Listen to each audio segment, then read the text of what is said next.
Roni math জোনে স্বাগতম। আজকে আমরা দেখব খুব সহজ একটা অঙ্ক। এই অঙ্কগুলো সাধারণত এগুলোকে সমাধানের অঙ্ক করা হয়ে থাকে। আমরা বলি এই অঙ্কগুলোতে আমরা অনেকগুলো মেথড অ্যাপ্লাই করতে পারি। আমি খুব সহজে অঙ্কগুলো আপনাদের সামনে তুলে ধরতেছি, একদম সহজ। দেখেন আমার এখানে এটা কি দেওয়া আছে সেটা আগে দেখব। এক্স প্লাস 5y সমান কত দেয়া আছে?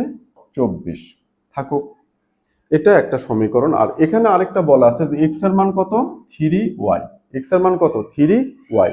আমি এই যে এক্স আছে সেই এক্স এর জায়গায় এখন কি বসাবো? 3y। তাহলে এই এক্স এর জায়গায় আমি বসাবো 3y।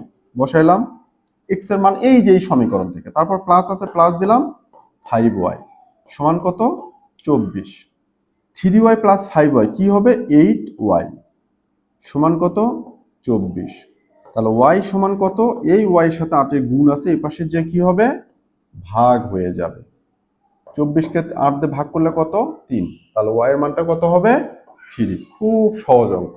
তাহলে এই রকম যদি থাকে, এখানে যদি আমার x এর মান আবার এই অঙ্কটাতেই এখন যদি বলে যে x এর মান বের করার জন্য, তখন কি হবে আমি সেটাও করে দিচ্ছি। এই যে y এর মান কত পেলাম? 3 পেলাম না?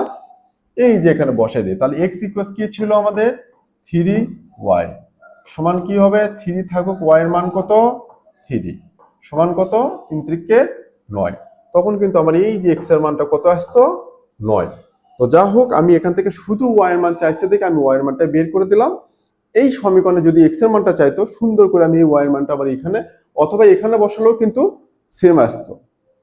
যখন দুইটা সমীকরণ সমাধান করে x অথবা y যে কোনো একটা মান পাই, ওই মানটা এই সমীকরণ অথবা এই সমীকরণ যে কোনো একটা জায়গায় বসালেই কিন্তু আমার পরের মানটা পাবো। যেমন দেখেন, এই y এর মান 3টা যদি আমি এখানে বসাই কি হবে?